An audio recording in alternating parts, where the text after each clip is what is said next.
साहब आपकी तरफ आऊंगा, मुझे ये बताइए कि एक तो अभी हमारे फास्ट बॉलर से तो अच्छी बॉलिंग नहीं रही, बैटर्स की ज़रा आमने सामने आ गए थे, बड़ी गर्मा गर्मी हो गई थी और ओवर एक्साइटेड हो गए, कुछ कामरान गुलाम, कुछ सऊद शकील, तो ये क्या था और क्या मैच रेफरी इस पर एक्शन ले सकते हैं? बिल्कुल गैर ज़रूरी है ये। शाहीन शाह अफरीदी पहले ब्रिस्के के टकराए, ब्रिस्के का कसूर था, वो भाग रहे थे और शाहीन उनके रास्ते में आए, तो वो एक थोड़ी सी गर्मा गर्मी हुई। फिर एम्पायर आसिफ याकूब ने बीच में आके उनको उठाया और बबूमा के आउट होने पर फिर जो कामरान गुलाम ने रिएक्ट किया और सामने जाकर उन्होंने पंच इस तरह उठाया कि जैसे वो बबूमा को मारेंगे, ये बड़े गैर ज़रूरी हैं। मुझे 100% लग रहा है कि कामरान गुलाम को मैच रेफरी या तो वार्निंग देगा या रेप्रीमांड करेगा, हो सकता है फाइन भी कर देगी। बड़ा ऑफेंसिव एक्शन था, गैर ज़रूरी है इस तरह के ऑफेंसिव एक्शन नहीं करना चाहिए था। और बबूमा तो बहुत ही शरीफ और नफ्स इंसान है, उसके खिलाफ नहीं भाई, उसके खिलाफ ना करें प्लीज़। तो ऐसे तो करना तो किसी के खिलाफ भी नहीं चाहिए, लेकिन शाहिद साहब ने बिल्कुल सही कहा है कि बबूमा सीधा साधा सा आदमी है, वो इनकी हरकतें देख के थोड़ी देर को ज़रा सा रुक गया, कहने लगा ये अपना कर ले स्कूल बॉयज़ वाली हरकत, तो फिर उसके बाद आगे बढ़ूँ। दोनों से जानना चाहूँगा, कामरान ये बिहेवियर देख के आपको अजीब सा नहीं लगा कि परफॉर्म हो नहीं रहा और इतनी ओवर एक्साइटमेंट?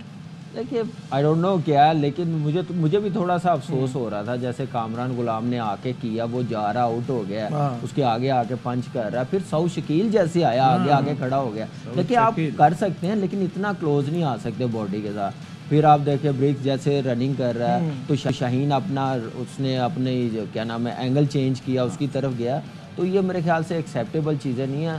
थोड़ा फाइन वगैरह या वार्निंग दे दे तो ज़्यादा अच्छा है। दुआ करे कि बैन ना हो जाए मैच, ये तो ज़्यादा हो जाएगा, लेकिन चीज़ें ऐसी तो बनता है, चीज़ें ऐसी हुई हैं, लेकिन ऐसा होना नहीं चाहिए। कप्तान ने कुछ भी नहीं किया, आउट होके वो जा रहा है, लेकिन जेंटलमैन गेम है, जेंटलमैन गेम बड़ा अच्छे साउथ अफ्रीका के प्लेयर्स हैं, बड़े फ्रेंडली हैं, लेकिन आई डोंट नो शाहीन को क्या हुआ। मुझे जो मैंने देखा ब्रिक्स ने बॉल्स मिस हुआ तो अपने पैडों को बल्ला मारने लगा था, तो शायद शाहीन ने समझा शायद मुझे इशारा किया, तो थोड़ी मिसअंडरस्टैंडिंग मुझे लग रही, जिसकी वजह से शाहीन जाकर वो अब क्लासन ने दूर कर दी मिसअंडरस्टैंडिंग। देखिए वो बात का इशू, लेकिन मुझे लग रहा है कि शाहीन को ये फील आया कि उसने मुझे इशारा किया कि मैं बल्ला मारूं। जी बिल्कुल। अब ये जरा हसनैन की एक बॉल भी चेक कर लेते हैं, क्या हुआ है? नो बॉल है और 4 भी हो गया है। Pakistan was getting a bit of momentum with just 2 runs of the 4 deliveries. Hasnain bowls this. 1 भी है? 1 भी हो गया थोड़ा सा, gets out of hand. Beamer है ना सर, एक लिहाज से तो beamer, it's landing somewhere near Mohammad Rizwan. अच्छा तो चले, रन तो ऐसा लग रहा है कि बहुत सारे ही बनेंगे, तो आपकी बात सच हो रही है। मैंने कहा था अगर अगले 3-4 ओवर तक ये आउट हो गया तो शायद हमें 290-300 रन चेज करने पड़े। आपने कहा अगर पूरे ओवर्स खेल गया तो 350 होंगे, तो मुझे अब वो नज़र आता हुआ हो रहा है कि 350 ना हमें करने पड़ जाए, हमें बिल्कुल ही गेम से आउट बिल्कुल ही आउट कर रहे हैं। उसी सूरत होगा फखर कोई 70-75 बॉलों पे 100 करे। हमारे पास शाहिद भाई हैं?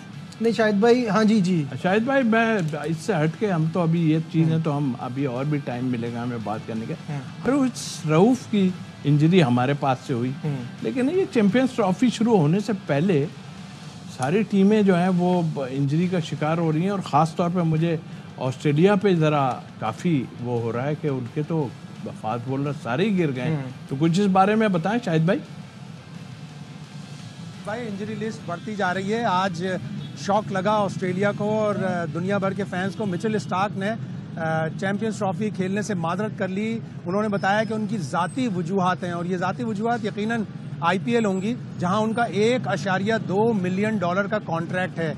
अगर वो यहाँ चैंपियंस ट्रॉफी में आए, इंजर्ड हो जाएं, अनफिट हो जाएं और उनकी IPL चली जाए जो शुरू हो रही है मार्च अप्रैल में शुरू हो रही है, उनको फिर ये प्रॉब्लम एक हो सकता है। तो उन्होंने कहा कि नहीं जी, मेरी ज़ाती वजूहात हैं और मेरी प्राइवेसी के ऊपर अब कोई ना पूछे, तो वो तो गए। और 5 प्लेयर हो गए अब ऑस्ट्रेलिया के। जॉश हेजलवुड पहले अनफिट हुए थे, पैट कमिंस और मिच मार्श सबसे पहले अनफिट हुए थे, और स्टॉइनिस ने रिटायरमेंट ले ली। तो 5 प्लेयर ऑस्ट्रेलिया के हो गए। 2 प्लेयर साउथ अफ्रीका के, नॉर्किया और कॉडजी, वो बाहर हो चुके हैं। पाकिस्तान का हमारा चहीता डियर ओपनर साइम अयूब वो बाहर हो चुका है। इंग्लैंड के जैकब बैथल बाहर हो गए।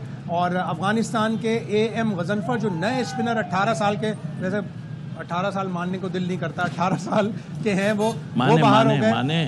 तो एक लंबी लिस्ट है। और शाकिबुल हसन बांग्लादेश की तरफ से सेलेक्ट नहीं हुए, उनका 2 बार बॉलिंग एक्शन रिपोर्ट हो चुका है। एक दफ़ा रिपोर्ट हुआ, दूसरी दफ़ा जब उन्होंने ट्रायल दिया तो उसमें भी वो फेल हो गए। तो अच्छे खासे स्टार्स, और सबसे बढ़कर जसप्रीत बुमराह एक कमाल के फास्ट बॉलर हैं, स्टार फास्ट बॉलर हैं। उनका भी इंडिया को फ़र्क पड़ेगा, इतना नहीं पड़ेगा। हर्षित राणा भी अच्छा बॉलर है, लेकिन जसप्रीत बुमराह है। ठीक है, बहुत सारे टीमों को जो है वो इंजरीज की वजह से बड़ा नुकसान हो रहा है, लेकिन सब अपना प्रॉपर बैलेंस बनाने की उसके बावजूद भी कोशिश करते हैं।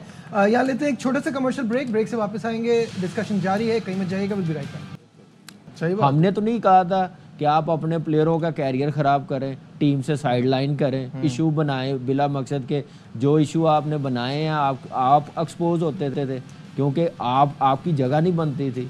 तो ये जब चीज़ें पाकिस्तान की क्रिकेट में होंगी तो यही नताइज नज़र आएंगे, और जो नज़र आ रहे हैं वो सबके सामने। अल्लाह भी बैठा हुआ, उनका भी अल्लाह बैठा हुआ, जिनके साथ ज़्यादतियाँ हुई हैं, डोमेस्टिक के साथ, सिस्टम के साथ ज़्यादतियाँ हुई हैं। तो ये चीज़ें हैं, लेकिन ये मैं बात इस मैच से हट के बात कर रहा हूँ। ओवरऑल अभी मैच ये खत्म नहीं हुआ, जैसे उनकी बॉलिंग है, सही बात है, कर सकते हैं। अब टीम में मैंने कहा ना बनाती हैं, अब उनको पता है कि 300 रन सेफ नहीं है। अब हमें 330 340 बनाने हैं, फिर जाके हम लोग 2 बड़ी टीमें खेल रही हों तो फिर जाके आप कह सकते हैं कि जीतेगी टीम।